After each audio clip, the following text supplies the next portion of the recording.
नमस्कार, आप देख रहे हैं अपना बिहार। आपके साथ मैं हूं शिप्रा झा और बुलेटिन की शुरुआत बड़ी खबर के साथ करेंगे। कटिहार से आपको इस वक्त की बड़ी खबर बता दें। 11 साल की नाबालिग बच्ची की हत्या की खबर मिल रही है। रेप के बाद हत्या की आशंका जाहिर की गई है।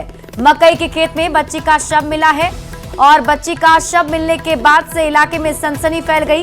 एफएसएल की टीम अब पूरे मामले की जांच कर रही है। तो बड़ी खबर आपको कटिहार से बता रहे हैं। 11 साल की नाबालिग बच्ची का शव बरामद किया गया है। आशंका जाहिर की जा रही है कि रेप के बाद हत्या की गई है और फिलहाल पुलिस की टीम जांच पड़ताल में जुटी हुई है। मकई के खेत से बच्ची का शव बरामद किया गया है। अभी तक की जो सूचना है उसमें जो बच्ची थी उसकी डेड बॉडी मिली है और थाना घटनास्थल पहुंच के घटनास्थल को सील किया गया। एफएसएल की टीम आ जा रही है और अभी कई तरह की बातें लोगों के द्वारा बताई जा रही हैं। स्पेसिफिक क्या है उसमें वो तो मेडिकल जांच के बाद ही क्लियर हो पाएगा कि क्या हुआ था। अभी जो डेड बॉडी मिली है उसको जब्त करते हुए उस पर हम लोग पोस्टमार्टम के लिए भेज रहे हैं और एफआईआर दर्ज करते हुए इसमें कानूनी कार्रवाई प्रारंभ कर दी गई है और बहुत ही जल्द इसमें जो भी लोग संलिप्त हैं उसे गिरफ्तार किया जाएगा। और अगली खबर आपको रोहतास से बता दें, जहां विक्रमगंज के नटवार थाना क्षेत्र में पुलिस ने रेड लाइट एरिया में छापेमारी कर 41 लड़कियों और 4 लड़कों का रेस्क्यू किया है। ये सभी नाबालिग हैं। ज्यादातर लड़कियां छत्तीसगढ़ की बताई जा रही हैं, कई लड़कियां झारखंड की भी हैं। सभी लड़कियों को नाच पार्टी में काम करने के लिए लाया गया था। पुलिस ने मामले में 5 लोगों को हिरासत में लिया है और सभी को सासाराम के बाल कल्याण समिति लाया गया है। रोहतास के एसपी ने बताया कि बिहार के अलावा अन्य राज्यों से भी लड़कियों को यहां नाच गाना करने के लिए लाया गया था। रेस्क्यू कार्रवाई में बचपन बचाओ समिति के लोग भी शामिल थे। नाबालिग बच्चों को दूसरे राज्यों से लाकर उनको डांस प्रोग्राम वगैरह में ये करने की बात बताई गई। इसमें लगभग 45 बच्चे, जिसमें 41 लड़कियां और 4 नाबालिग बच्चे, उनको वहाँ से रेस्क्यू किया गया, जिनका उम्र का और बाकी चीज़ों का सत्यापन किया जा रहा है। उसके आधार का ये सारा और 5 अभियुक्त भी गिरफ्तार हुए, जिनके द्वारा इन बच्चियों को दूसरे राज्यों से लाया गया और यहाँ अलग अलग तरह के प्रोग्राम हुए। रोहतास पुलिस ने नटवार से 41 लड़कियों का रेस्क्यू किया है तथा 4 नाबालिग लड़कियों को भी रेस्क्यू किया गया है। बता दें कि नाच गाना कराने के लिए इन लड़कियों को लाया गया था और रोहतास के एसपी रोशन कुमार ने बताया है कि जो लड़कियां रेस्क्यू कराए गए हैं उसमें से ज़्यादातर लड़कियां छत्तीसगढ़ की है और कुछ झारखंड की भी है, लेकिन ज़्यादातर लड़कियां छत्तीसगढ़ की है। और इन लड़कियों को यहाँ पर नाच गाना के लिए लाया गया था और चूँकि शादी ब्याह का मौसम है, होली का मौसम है, इस दरमियान काफ़ी इस तरह के कार्यक्रम इलाके में होते हैं और इसमें ही पार्टिसिपेट करने के लिए इन नाबालिग लड़कियों को छत्तीसगढ़ से यहाँ लाया गया था और नटवार का जो रेड लाइट एरिया है वहाँ इन लोगों को रखा गया था। अजीत कुमार, न्यूज़ 18, सासाराम। बढ़ते आगे, पटना में आरजेडी विधायक आलोक मेहता के घर महागठबंधन की अहम बैठक हुई और इस बैठक में तमाम विधायक पहुंचे। बैठक में विधानसभा के बजट सत्र को लेकर मंथन हुआ है। तेजस्वी यादव ने कहा कि हर सत्र में बैठक होती है, जनता की आवाज को सदन में उठाना है। जनता सरकार से परेशान है। शिक्षा, स्वास्थ्य और कानून व्यवस्था चरमराई हुई है। तो आपको बता दें कि आज ये बड़ी बैठक बुलाई गई थी महागठबंधन के नेताओं की, जिसमें सभी विधायक मौजूद थे और इसमें रणनीति बनाई गई कि विधानसभा में किस तरीके से मुद्दों को उठाकर सरकार से सवाल जवाब करना है। की बैठक थी, सब लोग एकदम तैयार हैं। इस बार सब लोगों ने ठाना है कि भाई 2025 में एनडीए को सत्ता से हटाना है और मिलकर के हम लोग बिहार की गरीबों की, नौजवानों की, महिलाओं की गरीबी, पढ़ाई, दवाई, कमाई, सिंचाई की मुद्दे को सदन में मजबूती ढंग से हम लोग उठाने का काम करेंगे। जितने छात्रों के साथ, बीपीएससी छात्रों के साथ नाइंसाफ़ी हो रही है, उनकी बात को भी हम लोग उठाएंगे। नेता प्रतिपक्ष भी आवेंगे बैठक में, तो ये जो है जितने महागठबंधन के लीडर हैं सब लोगों की बैठक थी और विधानमंडल दल के जो एमएलए हैं, एमएलसी है, सब लोगों की बैठक हुई। वही विधानसभा में अच्छे तरीके से परफॉर्मेंस करना है। बहुत अच्छा बैठक रहा और सब लोग मिलकर चलेंगे, यही निर्णय हुआ बजट सत्र के दौरान सभी लोगों को अलर्ट रहने के लिए बोला गया है। अपने जो क्षेत्र के मुद्दे हैं उनको दृढ़ता के साथ उठाने के लिए बोला गया, एकजुट होकर रहने के लिए बोला गया। विधानसभा चुनाव को लेकर भी कोई चर्चा हुआ क्या? विधानसभा चुनाव तो आगे आने वाले समय में है ही है, तो चर्चा का विषय रहेगा ही ना। और इसी बीच आपको बड़ी खबर बता दें, तेजस्वी यादव ने प्रशांत किशोर पर पलटवार किया है। राघोपुर से चुनाव लड़ सकते हैं प्रशांत किशोर। तेजस्वी यादव के खिलाफ चुनाव लड़ सकते हैं प्रशांत किशोर। और पीके के चुनाव लड़ने के सवाल पर तेजस्वी यादव ने कहा कि लोकतंत्र में सबको चुनाव लड़ने का अधिकार है, कोई भी कहीं से चुनाव लड़ सकता है।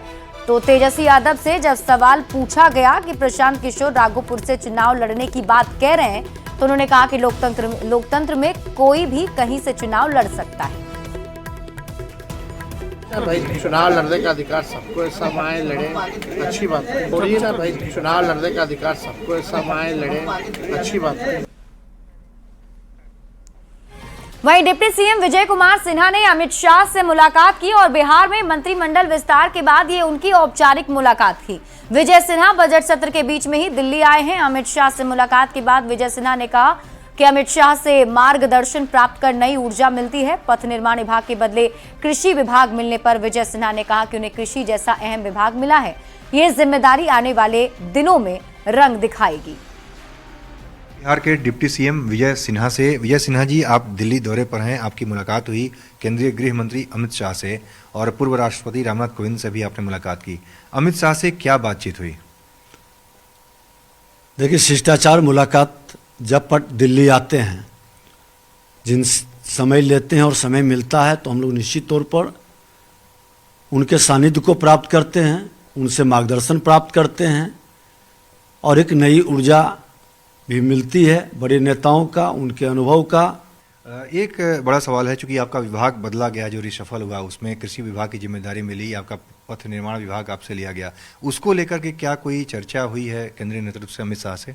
देखिए, आपको जानकारी रहनी चाहिए कि भारतीय जनता पार्टी कोई परिवारवाद की या जातिवाद की पार्टी नहीं है।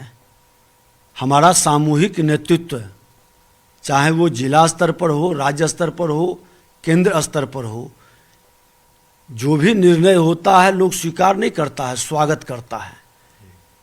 और हमारे जैसे लोगों को अगर जो कृषि विभाग जैसा महत्वपूर्ण विभाग दिया गया, और ये विभाग बिहार के 80% आबादी जिससे लाभान्वित होता है, जिस कृषि विभाग के द्वारा, कृषक के द्वारा, महिला, युवा और गरीबों के द्वारा, इससे कहीं ना कहीं एक नए वातावरण बनाने की बड़ी जिम्मेवारी मिली है।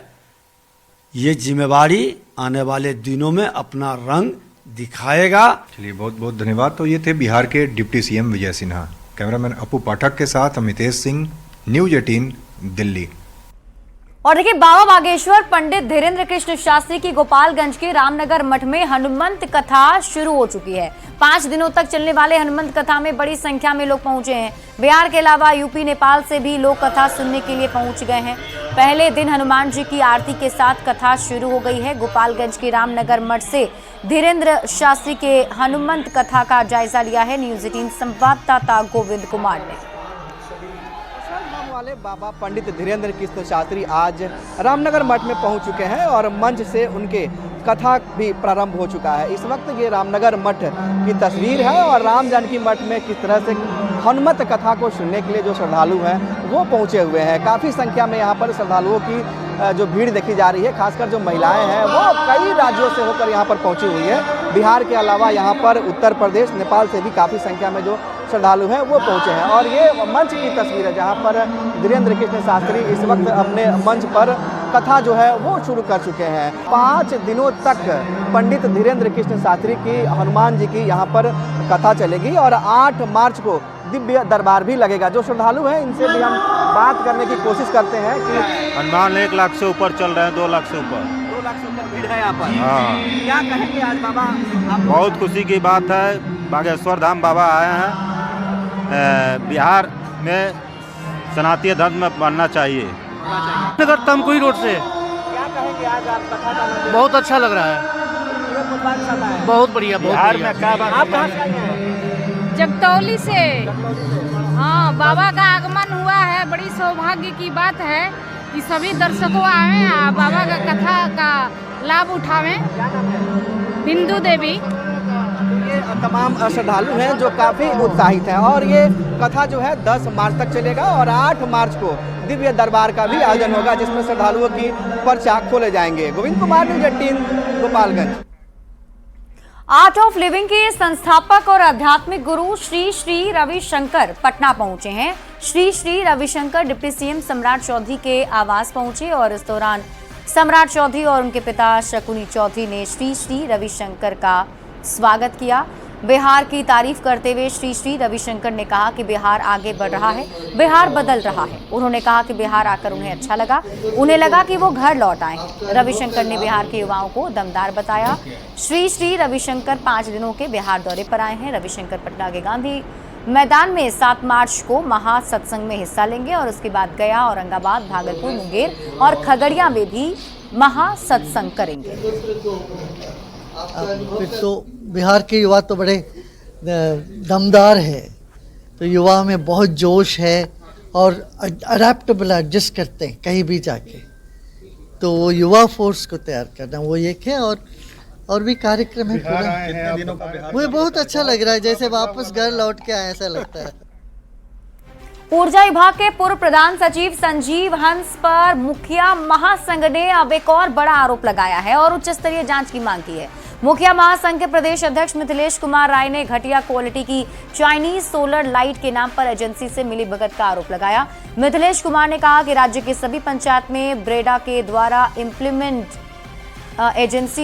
एजेंसी ने मापदंड को दरकिनार करते हुए घटिया क्वालिटी का सोलर लाइट लगाया है, जिससे करोड़ों रुपए का चूना लगा है, क्योंकि पूर्व प्रधान सचिव संजीव हंस ने अपने खास एजेंसी की जांच नहीं की और बाजार में उपलब्ध 17,000 के सोलर लाइट की जगह पंचायतों से 30,500 रुपए एजेंसी ने वसूली की है। मुखिया महासंघ ने इसकी शिकायत सीएम नीतीश कुमार से लेकर पंचायती राज और ऊर्जा विभाग से की है।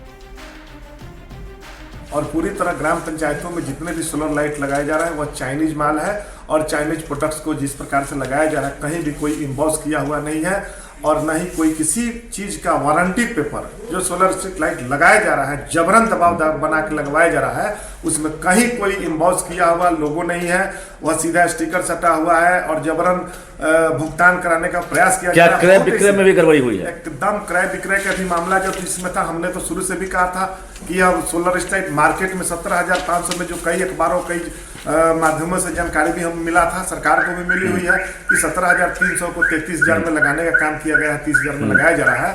और इसमें पूर्ववर्ती जो जिस समय ये ऊर्जा के सेक्रेटरी हुआ करते थे संजीव हंस, जिन पर आप सभी जान रहे हैं कि कई ईडी सीबीआई का मामला भी चल रहा है, तो उनके कार्यकाल के दौरान बड़े पैमाने पर इस मामले में गुणवत्ता का जो सरकार का गाइडलाइन था, गाइडलाइन का भी उल्लंघन किया गया है। और देखिए, भागलपुर में लव जिहाद का सनसनीखेज मामला सामने आया है। एक युवती को धर्म नहीं बदलने पर मर्डर कर शव के 36 टुकड़े करने की धमकी दी गई है।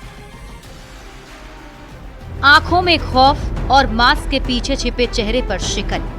हिंदू से मुस्लिम बन जाओ वरना मर्डर करके डेड बॉडी के 36 टुकड़े कर देंगे। जी हाँ, भागलपुर के इस बिटिया को ऐसी ही खौफनाक धमकी मिली है। और मैं इतना परेशान हूँ उससे। मुझे राह चलते हुए इधर अभी एक घटना हुआ है, लड़की के साथ कोई मुस्लिम लड़का, मुंबई का घटना है, फ्रिज में 36 टुकड़ा करके उसको फ्रिज में रखा गया। कहीं मेरे साथ भी यही घटना का अंजाम न दे दिया जाए, इसलिए मैं न्याय चाहती हूँ। लव जिहाद के शिकार भागलपुर के इस बिटिया को मोहम्मद नसीम आलम नामक शातिर शख्स ने प्यार के जाल में फंसाया। मोहब्बत रंग लाई तो प्यार का ढोंग कर रहे मोहम्मद नसीम का लव जिहाद वाला असली चेहरा सामने आया। वो मुझे आए दिन परेशान करता है, राह चलते हुए मेरा फोटो दिखा के ब्लैकमेलिंग करता है मेरे साथ। इसलिए मैं न्याय का अभी गुहार लगा रही हूँ, एसपी ऑफिस के पास आई हुई हूँ। हाँ, मेरे कार्यालय में आके मुझे धमकी दे के गया है।